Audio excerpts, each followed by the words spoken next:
1. Ini tanda apa ya? Ada yang tahu ini tanda apa? Kurang lebih ya Pak. Kurang lebih. Kalau dilihat ini adalah tandanya tidak sama dengan. Ya.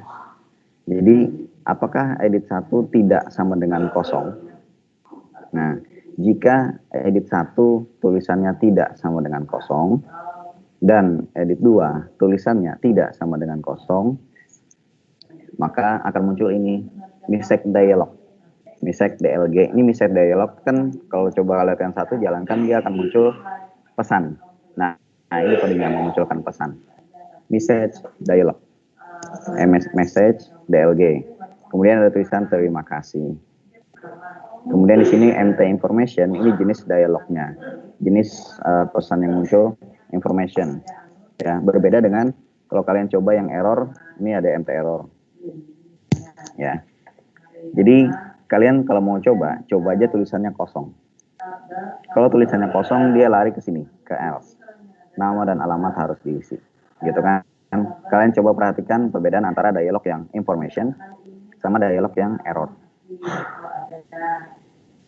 Ya, jadi misalkan kalau dua-duanya tidak kosong, maka ini yang muncul. Mistake dialog jenisnya information. Kalau ada salah satu yang kosong atau dua-duanya yang kosong, maka dia larinya ke else. Ya, jenis dialognya di sini MT error, kemudian di sini MT information. MBOK ini adalah tombol. Ya, jadi yang muncul di dialog itu adalah tombol OK. Ya, kalian coba di latihan satunya. Cara ngujinya ya seperti saya bilang tadi, isi dua-duanya atau kosong salah satunya. Ya, kalau kosong salah satunya dia muncul yang ini. Ini kita penggunaan if di Delphi seperti ini, if then.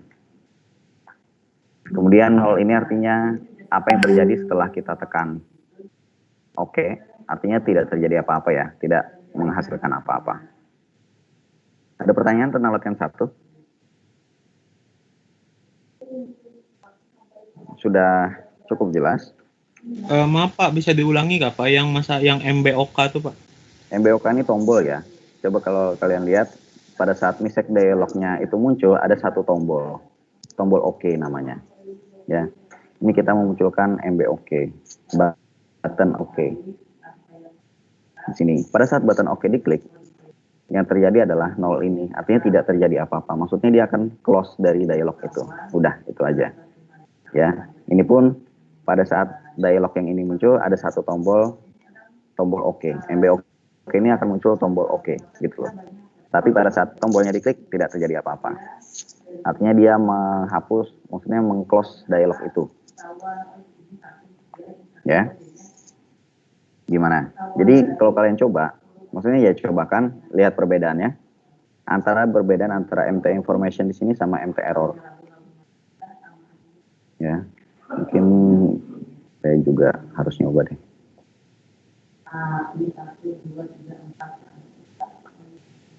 Oke, saya jalankan dulu Windows-nya.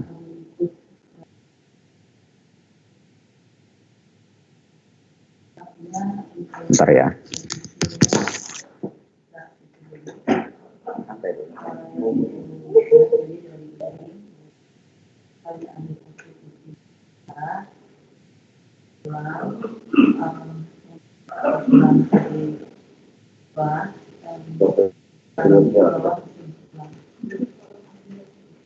Sudah observasi kan?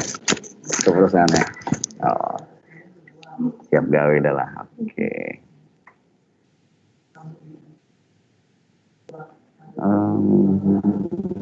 Kita lihat contohnya latihan 1. Ya, dia akan muncul langsung di tengah-tengah desktop saya. Jadi seperti dibilang, misalkan isinya kosong, dua-duanya atau salah satunya, kita coba submit. Nah, ini MT error, ada tanda silang di sini. Ya, ini muncul mistake dialog, artinya dialog pesan. Ya, ini MT error, di sini akan muncul error dan simbolnya X. Nama dan alamat harus diisi. Ini MBOK, ya, tombol OK. Diklik tidak jadi apa-apa ya, dia meng-close aja. Cuman kalau sudah diisi, Jalan Ayani, submit. Nah, ini information. Mungkin kalian dengar ininya, ada suaranya, ada soundnya, antara yang MT error sama MT information ini berbeda soundnya. Dia ada bunyinya ya pada saat dia muncul. Ini MT information kayak gini bentuknya, information, kemudian sini I, yang tadi kan silang, ini MBOK juga. Kalau diklik sudah tidak terjadi apa-apa. Kalau diisi salah satu, apa yang terjadi? Apa yang terjadi? MT error, Pak. MT error ya. Karena di if itu klausanya adalah N. N itu artinya dua kondisi harus terpenuhi. Jadi yang edit 1 tidak boleh kosong, yang edit 2 pun tidak boleh kosong. Kalau salah satu kosong ya berarti dia larinya ke else. Ya. Nah, ada suaranya tuh muncul. Kaitan. Nih. Ya, ini MT information. Yang ini MT error. Nah, beda ya. Ada pertanyaan sampai sini? Sudah ngerti maksudnya? Mana ya tadi? Ini ya. Paham, Pak. Ya, paham ya. Yang lain ada pertanyaan? Jadi ini penggunaan else, if Nah, sama takut, else. Pak. Ya, apa itu? Yang setelah MBOK itu kan ada 0, Pak. Fungsi 0 itu, Pak. Ya, 0 ini kan, ini dia menghasilkan result seharusnya ya. Setelah kita tekan tombol, apa yang akan terjadi? Kalau kita tulis 0 berarti tidak terjadi apa-apa. Dia cuma meng-close dialognya. Ya. Nanti di suatu saat nanti akan ada coding yang bila setelah diklik OK maka apa yang akan terjadi di sini ada isinya. Codingnya lagi lanjutan. Ya. Setelah ditekan OK apa yang akan terjadi? Nah, kalau 0 itu artinya tidak menghasilkan apa-apa gitu. Ya sudah selesai gitu aja. Gitu loh maksudnya 0 di sini. Ya. Ada lagi mau tanyakan? Di modul selanjutnya nanti akan ada setelah kita tekan MBOK apa yang akan terjadi. Nanti akan ada. Ya. Ada lagi mau tanyakan? Jadi formatnya itu if, kemudian kondisi di sini. Nah, setelah itu kan kalau di Java kan kita pakai kurung kurawal. Sekarang di Dota kita pakai then. Then, kemudian else kalau ada else-nya. Kalau nggak ada else-nya, langsung diakhiri dengan titik koma di sini boleh. Sudah jelas maksud dari latihan 1? Oke, kita lanjut latihan 2. Latihan 2 kalkulator sederhana dengan pembagian. Latihan 2.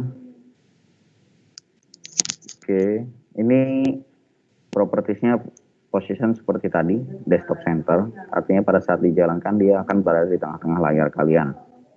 Ya.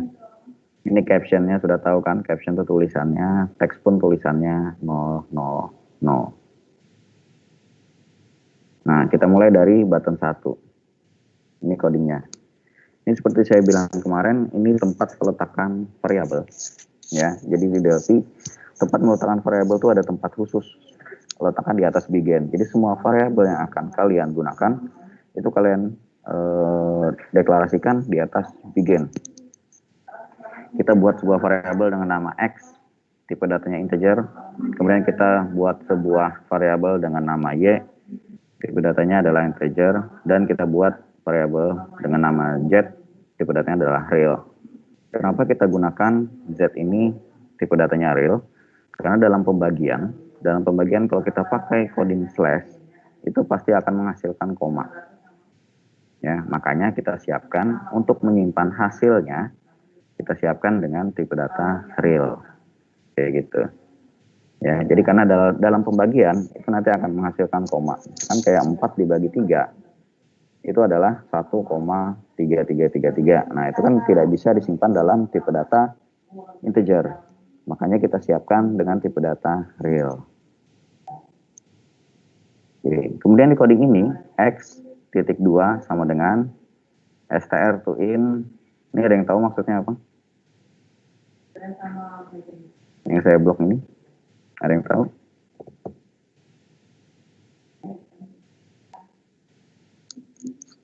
Nggak ada? Ini kebalikannya dari sini ya. Jadi ini artinya variabel X diisi dengan tulisan yang ada di edit 1. Ya. Jadi apapun tulisan yang ada di edit 1 itu disimpan dalam variabel X. Nih, X, kemudian titik 2 sama dengan ini adalah isinya.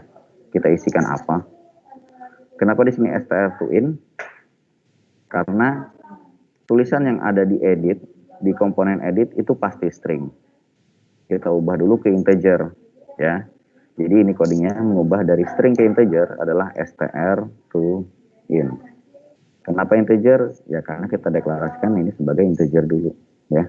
Awalnya kita deklarasikan sebagai integer.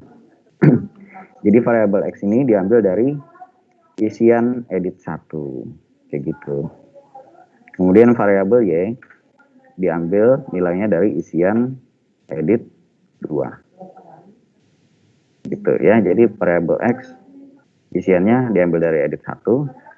Cuman karena tipe datanya string dan integer diubah dulu.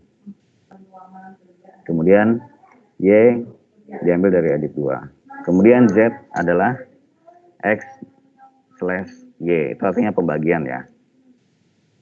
Nah, kemudian rencananya di edit 3 kita tuliskan. Di sini kenapa float to str, ada yang tahu?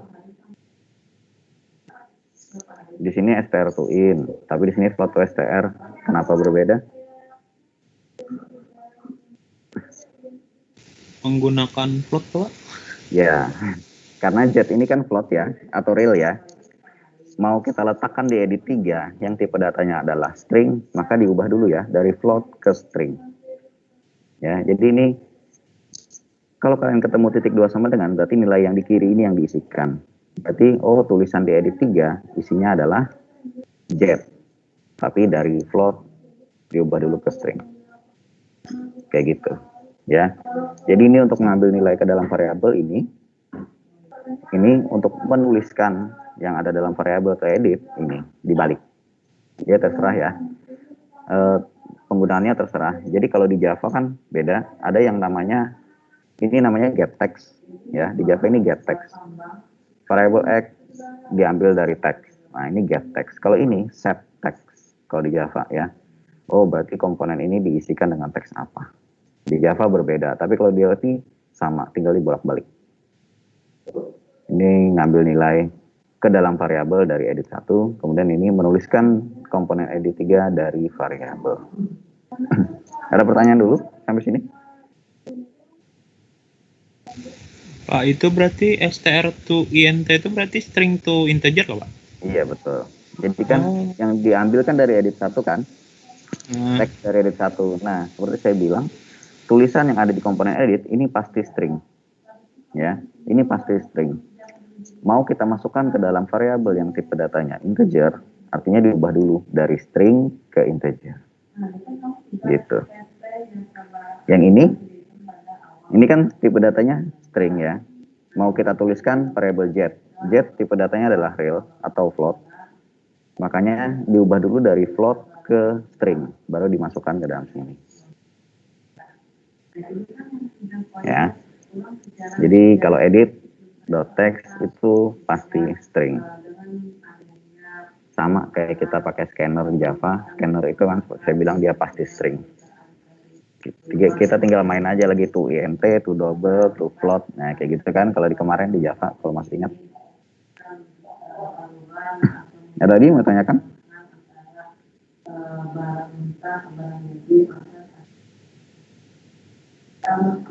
Aman?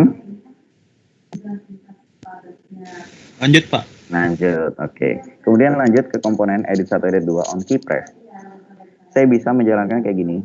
Pada saat komponen edit 1 itu kalian klik. Kemudian kalian tekan shift. Kemudian kalian klik lagi edit 2. Jadi semacam kayak memblok komponen.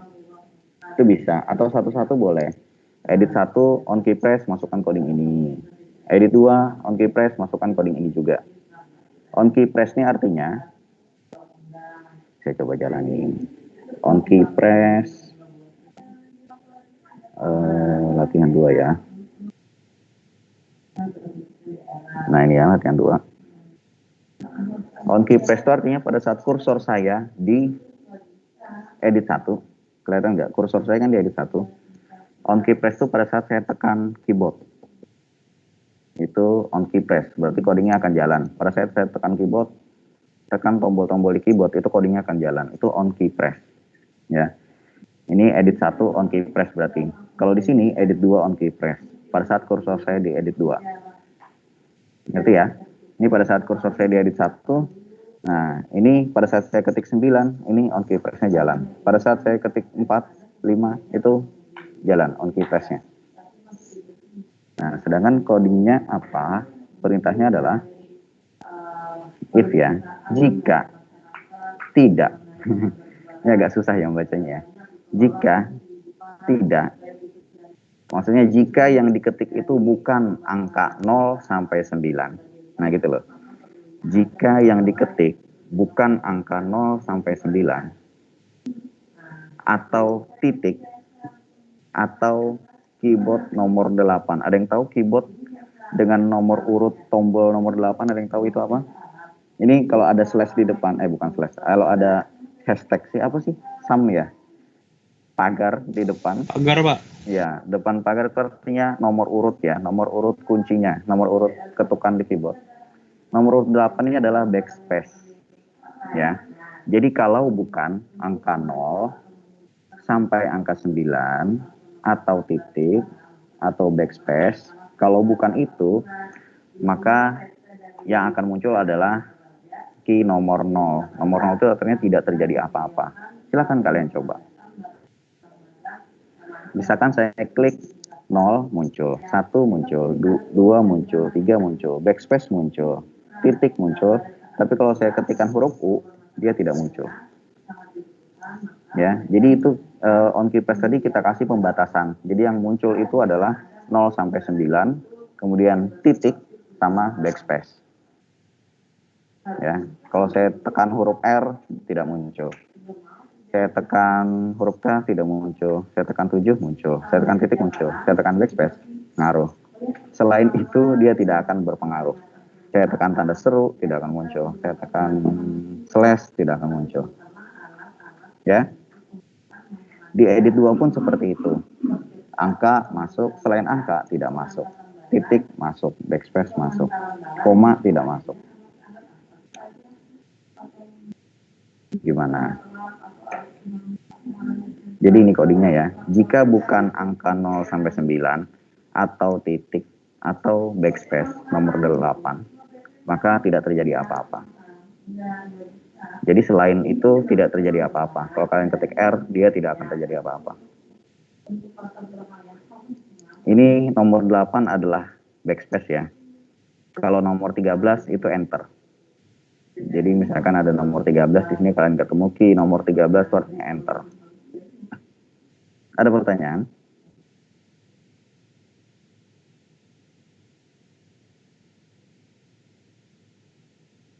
Nomor 8, apabila aplikasi dijalankan dan bilangan kedua diisi dengan 0, maka akan terjadi muncul pesan error floating point division by 0.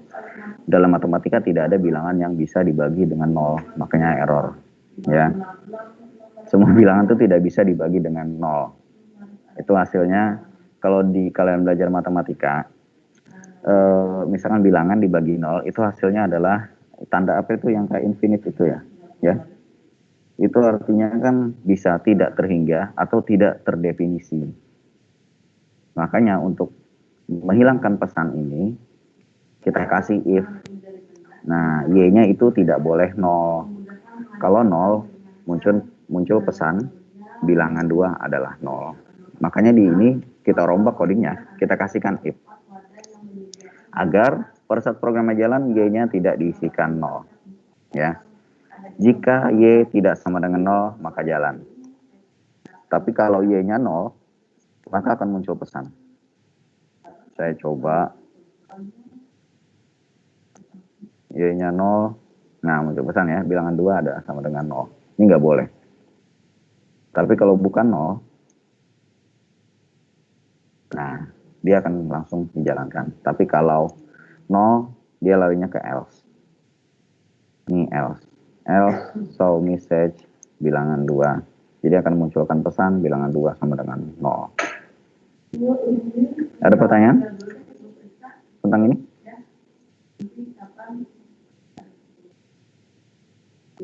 Aman ya. Jadi ini cuma ngasih batas, maksudnya ngasih biar tidak terjadi error, maka kita tidak memperbolehkan bilangan kedua itu adalah 0. Oke, kemudian di sini untuk mempercantik tampilan, kita tuliskan format float. Jadi formatnya seperti ini, format float, kemudian formatnya apa? Kemudian koma bilangan. Jadi ini ya format float, ini formatnya kita inginkan 2 angka di belakang koma. Kemudian yang mau ditampilkan apa? Ini Z. Ya, jadi ini fungsinya untuk mempercantik tampilan aja. Makanya akan muncul koma-koma itu 2 digit, ada muncul 2 digit angka di belakang koma. Mana ya tadi ya? Ini ya. Nah, misalkan 7 bagi 3. Nah, ada muncul 2 angka di belakang koma. 7 bagi 1, nah muncul 2 angka di belakang koma. Ini untuk mempercantik tampilan aja. Kalau tidak pakai format float, tetap muncul, tapi komanya panjang.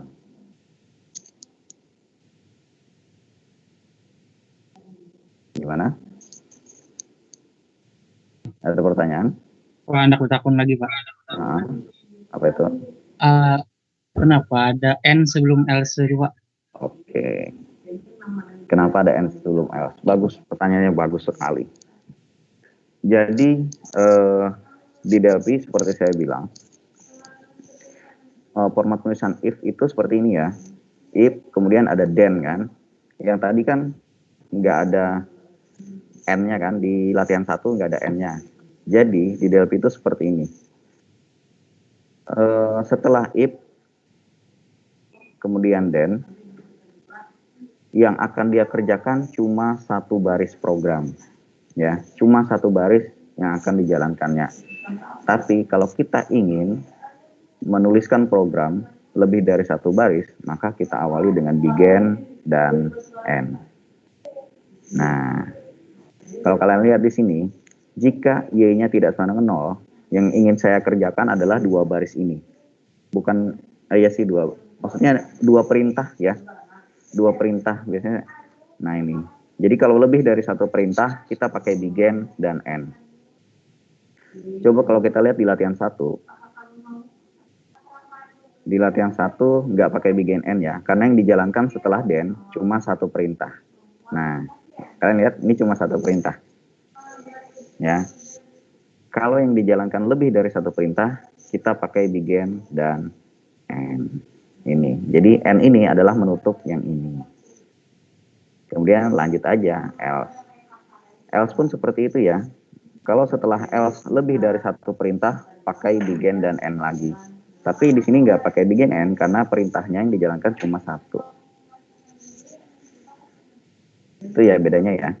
Di Delphi sih kayak gitu. Jadi kalau kalian ingin menjalankan lebih dari 1 perintah, dipakai begin sama end. End-nya end kayak gini aja. Nggak usah pakai end titik koma. End, udah gitu. Berarti artinya end ini menutup ini. Berarti perintah ini akan dijalankan. 2 perintah. Lebih dari 1 perintah ya. Kalau kalian lihat di latihan 1, mana tadi latihan 1 hilang? Oh, nih latihan 1. Nih, kenapa nggak pakai begin end? Karena cuma 1 perintah yang dijalankan. Yang di sini pakai begin dan end karena lebih dari 1 perintah. Gimana? Ngerti?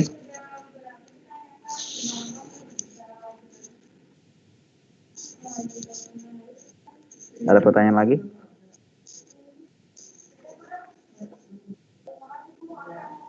Ya, di sini contohnya kelihatan ya. Yang setelah if, jika kondisinya true, akan menjalankan 2 perintah. Makanya kita tutup dengan begin dan end. Tapi setelah else, yang kita jalankan adalah 1 perintah aja. Jadi tidak pakai begin sama end. Ada lagi mau tanyakan? Aman? Lanjut ke latihan 3.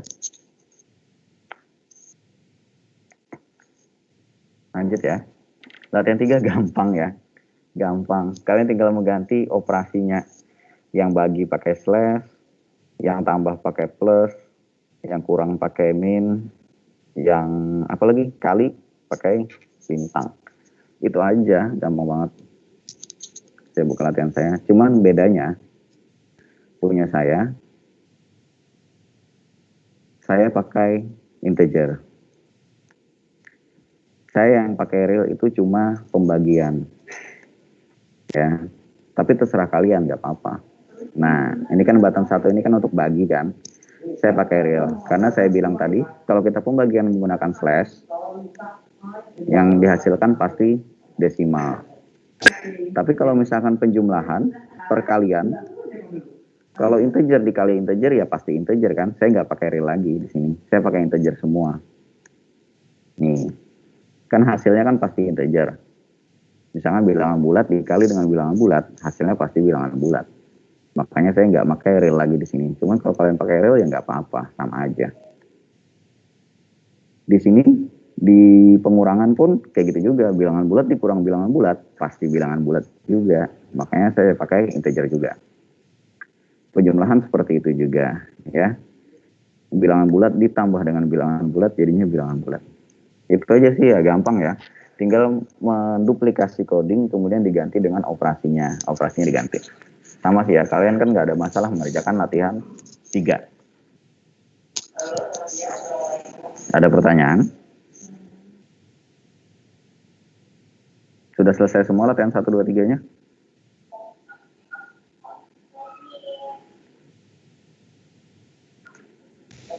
Ulun latihan 3 Jepang lagi bang. Latihan 3 lagi ya. Oke, terserah aja kalau mau pakai real silakan, kalau mau pakai integer. Contoh ya, misalkan 7, bilangan 2-nya 4, misalkan dikurang. Nah, kan bilangan bulat saya nggak pakai desimal. Kalau mau pakai desimal nggak apa-apa, jadinya 3,00.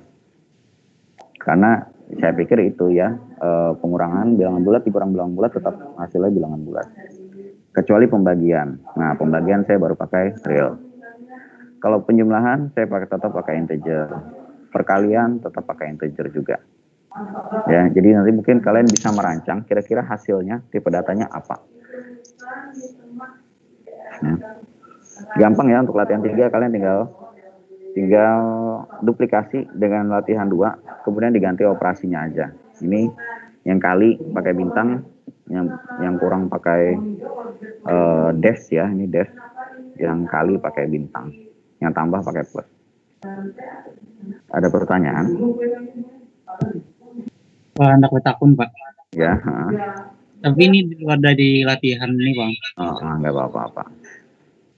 Kalau di Java itu kan Pak untuk komentar itu menggunakan /2. Kalau di Pascal untuk komentar Di itu Pascal ngasih komentar sama ya. Nah, ya pakai /2 kali itu untuk memberi komentar 1 baris. 1 baris full, 1 baris akan dijadikannya komentar. Kalau /2 kali. Tapi mungkin ada yang lebih dari 1 baris. Apa ya? Kayak gini ya. Saya lupa ya. Bentar ya, saya coba-coba.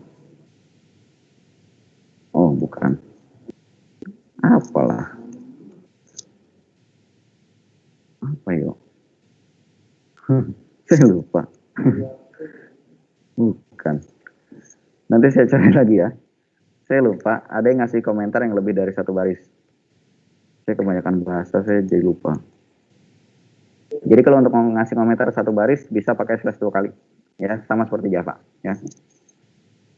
Misalkan ini ya, proses perhitungan. Nah, sama ya, komentar juga di sini. Nanti saya ingatkan lagi bagaimana ngasih komentar yang lebih dari 1 baris. Ada lagi mau tanyakan?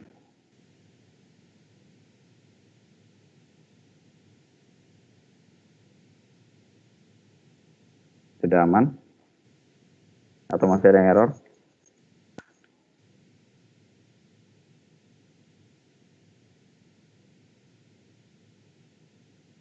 Aman ya.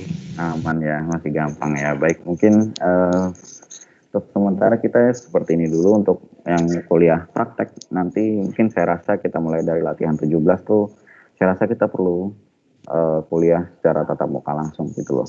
Ya, saya rasa perlu karena saya pikir lebih rumit daripada yang latihan kita dari sebelum latihan 17. Kalau yang 1, 2, 3 sampai 16 mungkin seperti ini masih bisa ya. Cuman untuk 17 ke atas saya pikir kita perlu tatap muka langsung ya. Baik, kalau tidak ada yang mau tanyakan lagi, saya rasa sekian dulu pertemuan kita hari ini ya. Nanti kalau untuk pertanyaan-pertanyaan yang tiba-tiba muncul atau kalian ngerjain codingnya misalkan masih ada yang salah, bisa chat saya WA pribadi atau di grup ya. Terima kasih atas partisipasi kalian semua. Kemudian mohon maaf kalau dalam penyampaian ada kekurangan. Saya akhiri, assalamualaikum warahmatullahi wabarakatuh. Waalaikumsalam warahmatullahi wabarakatuh. Waalaikumsalam warahmatullahi wabarakatuh. Saya buka di Simpadu ya untuk presensi. Iya, Pak. Assalamualaikum, Pak. Ya, Waalaikumsalam. Muhammad Ria Sodik hadir, Pak. Oh iya, ya sedek hadir. Oke. Oke.